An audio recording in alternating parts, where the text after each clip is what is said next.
Weekend Warriors Draft Special.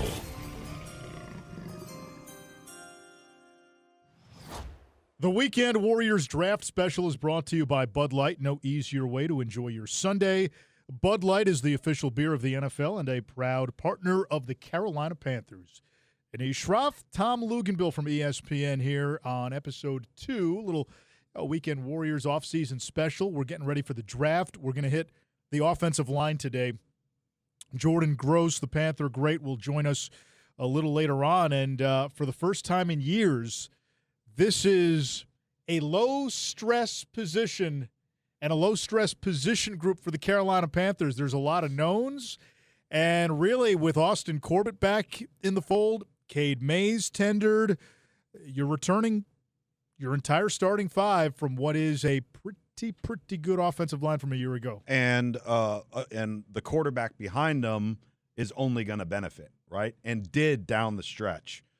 I think the center position getting addressed with Corbett and Cade Mays was huge because if you looked at that a month ago, you're going, how are we going to come up with some answers there? But you're right. It's the one position group that needs the most time together. Why is that? Because the communication and the technique of the position and having to identify all of the moving parts pre-snap to make sure you don't have a bust is so critical. And if you're having interchangeable parts coming in and out and the revolving door coming in and out, it's hard to maintain that communication to avoid making an error. Now, the reason why this position is so special, it's the only position in all of sport, regardless of sport, whose sole responsibility is to protect another player. Now think about that for a second. Their sole responsibility is to protect another player. And so there's something special about that. I think there's an ownership of pride about offensive linemen when it comes to that. And so when you can go into a draft or a free agent model, and this is an area you're not addressing, you're ahead of the curve. And for the Panthers, again, Ike Ekwonu, up and down first couple of seasons, seemed to really settle in year 3 last year. Damian Lewis and Robert Hunt changed the fundamental DNA of that offensive line at guards. And Cade Mays, who, believe it or not, was a former draft pick, was a cut last year, was then signed off the Giants practice squad, works his way into the starting lineup due to the injury to Austin Corbett, and acquitted himself incredibly well. They had that stretch late in the season where he had to go up against Chris Jones of Kansas City, Vita Vea for the Bucs, and then Jalen Carter for the Eagles in consecutive weeks. And you came out of that and you're going, oh, Cade Mays can do this. He can play center.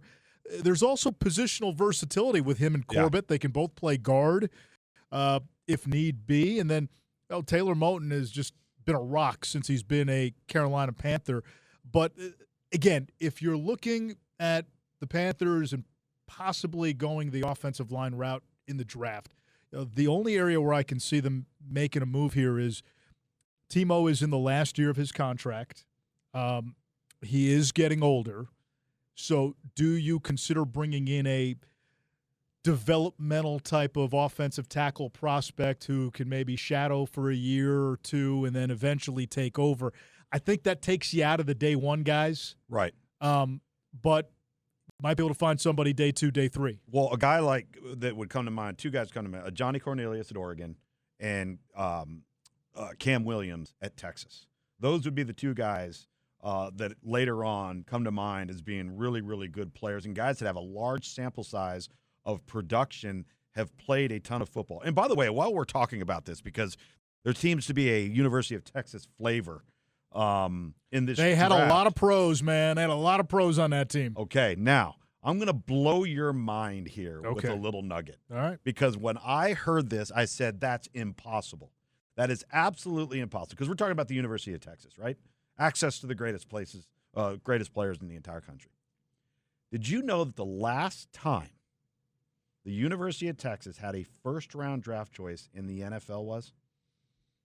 In the offensive line. On the offensive line. Okay. On the O-line. Yeah. Mike Williams in 2002.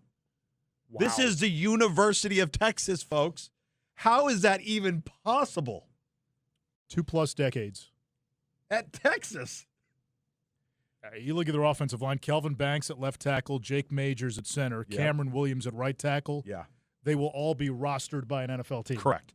Yeah. And just in case you're wondering out there why this matters, lo and behold, Texas got really good all of a sudden when they got really good up front. On both sides, by the way. Yeah, O-line on and both D-line. sides. They probably got about 3 or 4 pros on that defensive line as well. The evaluation of an O-line prospect, you're ESPN's national director of recruiting. I'd imagine that's got to be one of the hardest positions where you're trying to forecast from high school to college and then college to the pros. What makes evaluating the offensive line so difficult? So from the high school perspective going into the college game is when you look at some of these kids now and you see them, and I say kids, and they're 6'5", 325, 6'6", 319, 6'4", 330, and they're 17 years old, right? So in your normal high school structure, most high school kids are just high school kids playing football. They're not prospects. So now you're having to turn on the tape, and you're watching this guy, and he's throwing around a 6'1", 210-pound high school defensive end, and you're saying, okay, well, that's great, but he's supposed to do that, right? How am I supposed to gauge this guy? And it makes it really, really difficult. So I'll give you a prime example. When we have our All-Star event down at Orlando with the Under Armour All-America game, the first 2 days of practice are the most intense days of practice for the offensive line because for the first time in their lives, they're lining up against Jadeveon Clowney. They're lining up against an APR, right? They're lining up against JTT at Ohio State, whoever it may be, and all of a sudden, they're not the biggest, baddest boy on the block anymore. And so that makes it really, really difficult. As you move on and you get large sample sizes, and now they've gotten entrenched in college and they have developed, it becomes a little bit easier to project. But, boy, I mean, it is. I think it's harder to project in the quarterback position. Yeah, and there's a maybe stream of thinking where you say, all right, well, go get me guys from the SEC because you're facing elite first-round pick pass rushers all over the league. Yeah. There's probably truth to that, but when you look around the league, and we'll talk about this with Jordan Gross too, you can kind of find these guys everywhere. How many one-star, two-star offensive linemen has Kirk Ferentz at Iowa turned into 8-10-year starters in the NFL? So that is going to become more and more and more rare, and here is why. Because what college football has now turned into so transactional is if you identify that guy and you bring him into the fold, a place like Iowa or a Wisconsin and some of these other places, they're used to having that guy the full 5 years, right? He comes in, he redshirts. He probably doesn't play as a redshirt freshman, maybe sees some snaps as a redshirt sophomore. He's a starter as a redshirt junior and a redshirt senior, right? Well, now if you identify that guy and he becomes a good player, can you keep him? Because now he's going to go somewhere else. And so finding that continuity in the offensive line for a 3 or 4 or 5 year guy, they're dinosaurs. Like they're starting to be on the endangered species list.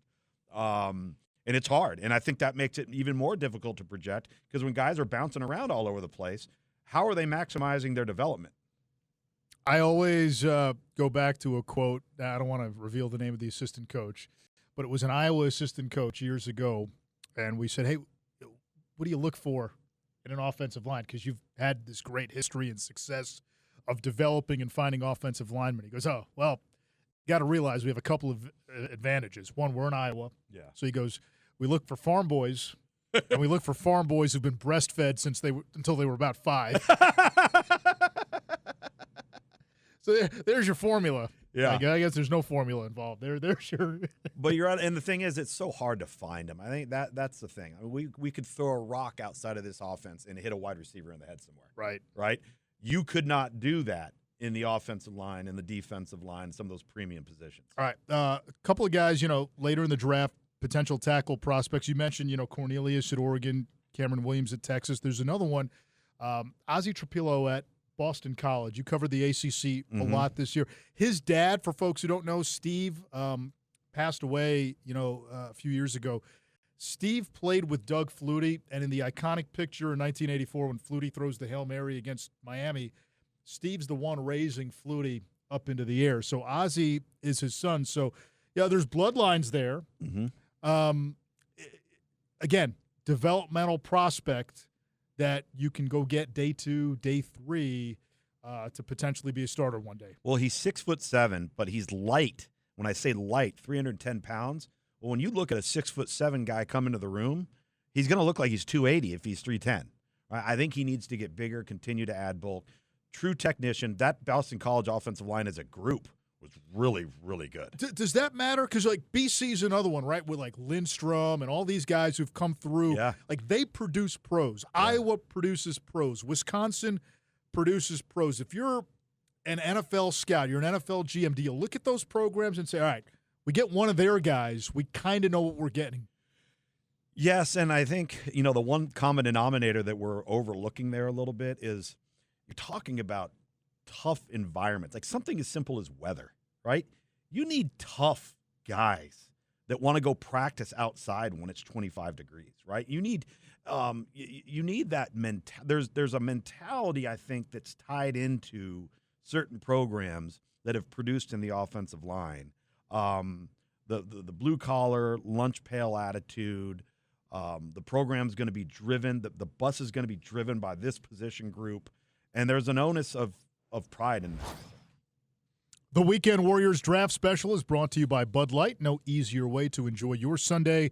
Bud Light is the official beer of the NFL and a proud partner of the Carolina Panthers. We welcome in one of the all-time Panther greats. He played college football at Utah. He was the 8th overall pick in the 2003 draft, 11 years for Carolina, and he is in the Hall of Honor. You know him as Jordan Gross. He often joins us on Sundays as part of our Panther broadcast as well. Jordan, great to be visiting with you.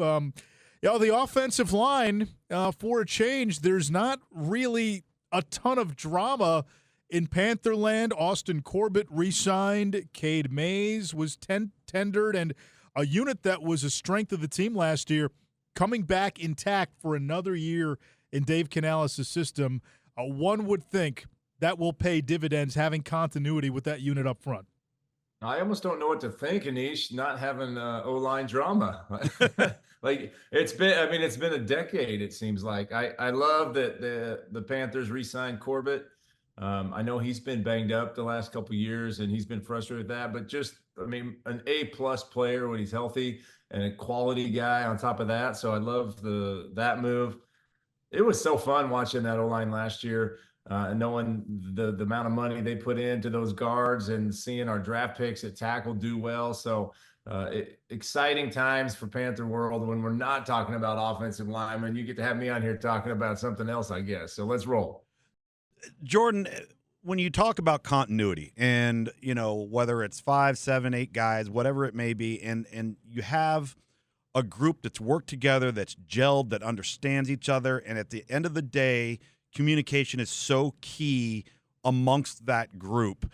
From your perspective, how big of an impact does that make on the maturation of an offense when you don't have a revolving door constantly up front? No, it's a huge deal. I mean, the Panthers are going to be able to go into their meetings that are going to happen when they get together this spring in the offensive line room, and they're going to be able to put up their offensive stuff on the board, whether it's pass protection or it's run game or whatever it is. And those guys are going to know the calls. They're going to be able to go look at film from last year, them running this same stuff. They're going to have their relationships established for whether it's right tackle to right guard, guard to center, on down the line.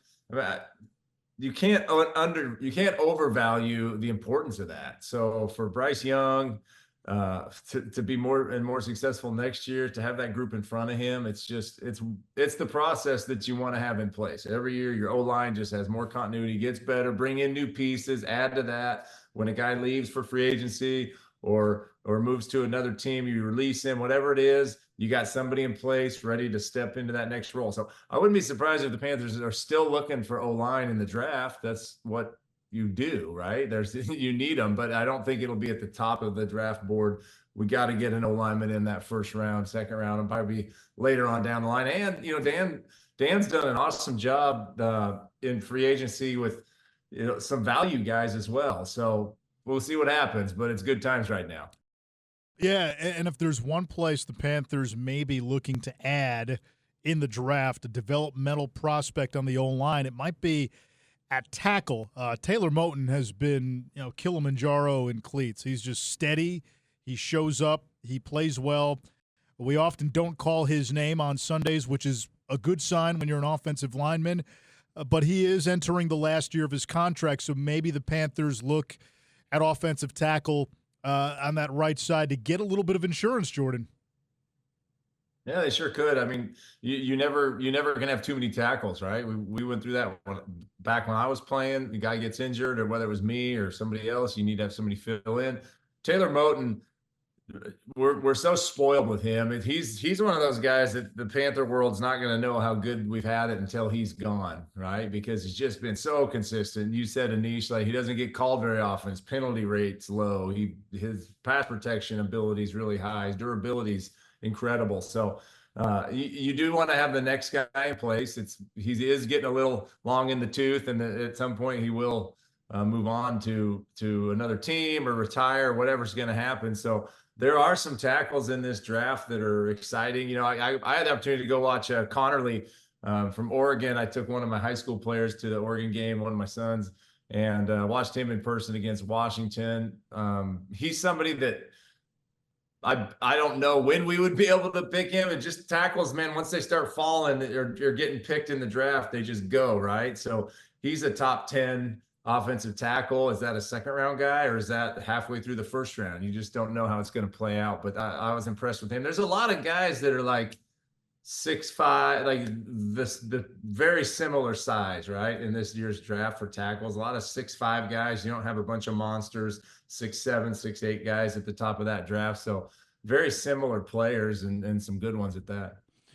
No, Jordan, the trend over the last 5 to 10 years, not just in the National Football League, but in college football as well, is, the edge player, the slightly undersized guy that can run. He's explosive. He's a problem off the edge from a pass protection standpoint. Now it looks like we're starting to see a bit of a shift with the physicality of the offensive line becoming more of a prominent fixture, because you're putting those undersized, maybe speedy guys into more of a phone booth, try to neutralize some of that stuff by running it right at them.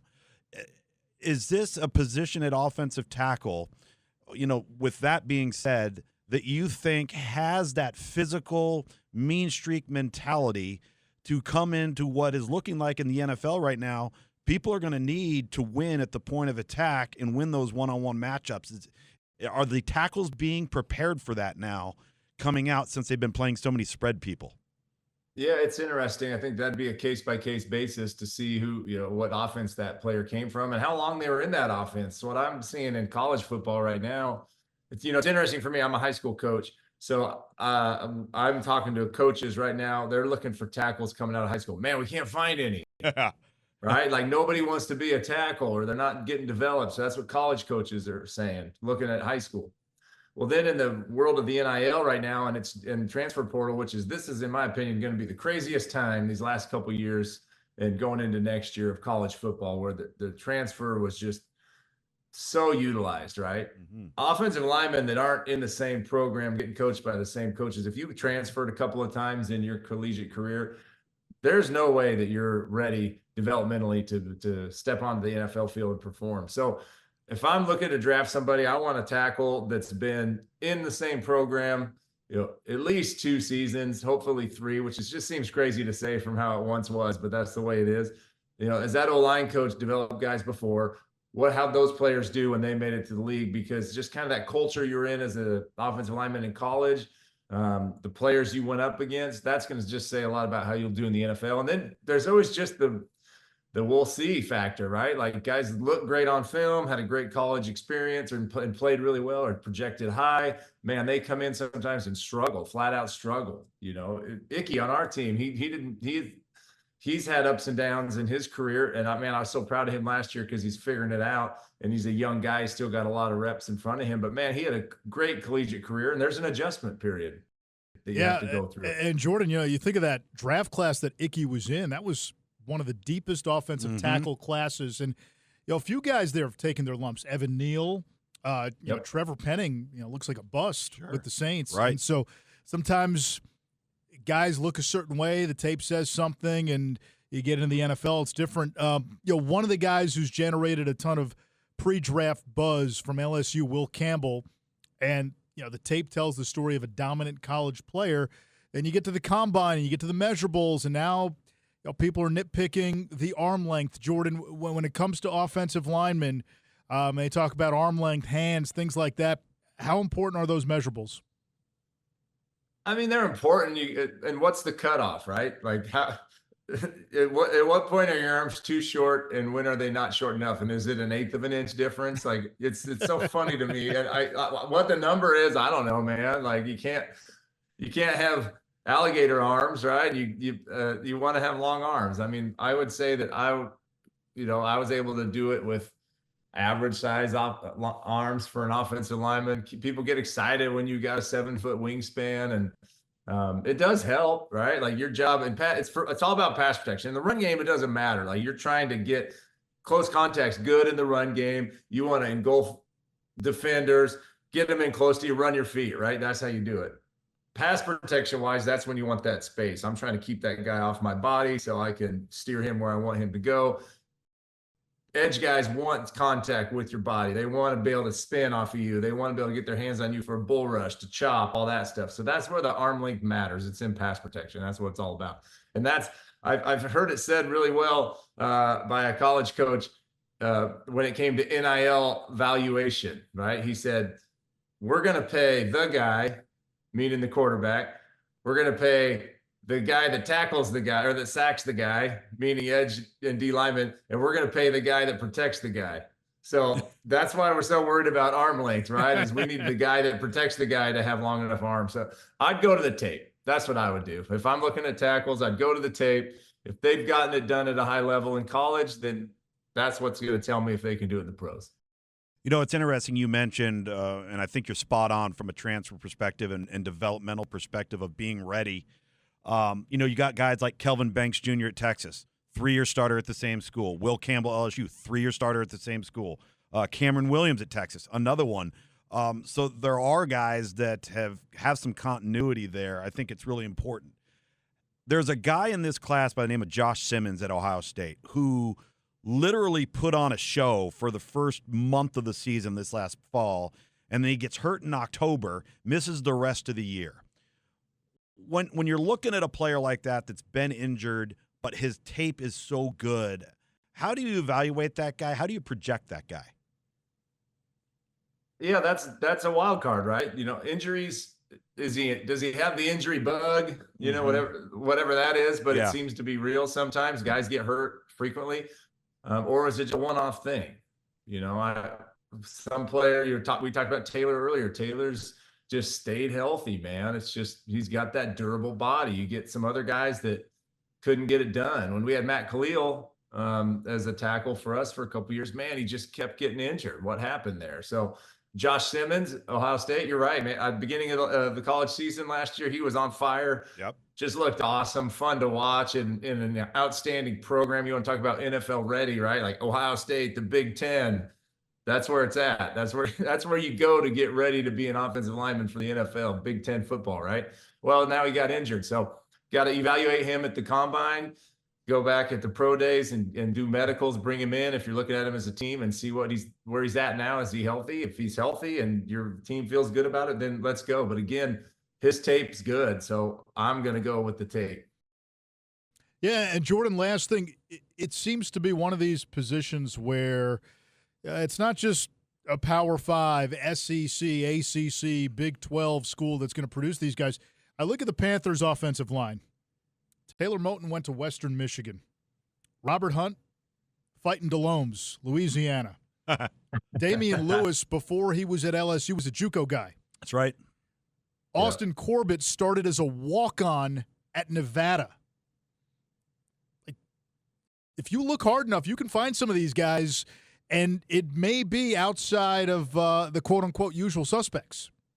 No, you're exactly right, and that it's just so funny when you look at this draft process, and we're talking about it today, and you watch the combine, and it's just so covered, and everybody's opinion, and you hear stuff about how the meetings went and the speed dating, and we're putting so much into these recruits, and then at the end of the day, you kind of just don't know, right? Yeah. Like, I don't know how it's going to go. I mean, a million years ago when I got drafted, Utah was in the Mountain West. I didn't play against anybody in college. And then I come in and they're like, you're starting now. Well, shoot. All right. I better figure this out. You know what I mean? And here's Julius Peppers in practice. Yeah, exactly. I mean, nothing's changed. It's been a million years, but nothing's changed. It's like, we're going to put all these factors on the board, right? That's what we talk about in the draft process, on the board. Height, weight, speed, arm length, da-da-da-da-da. At the end of it, man, I hope we're right. I hope he can play, or no if doubt. you nail one of those late round guys from a small school somewhere, man, now you're a genius. That can elevate the GM's salary right there. You land a couple late round guys or free agent guys. Andrew Norwell, he came in and started for us in the mid 2010s.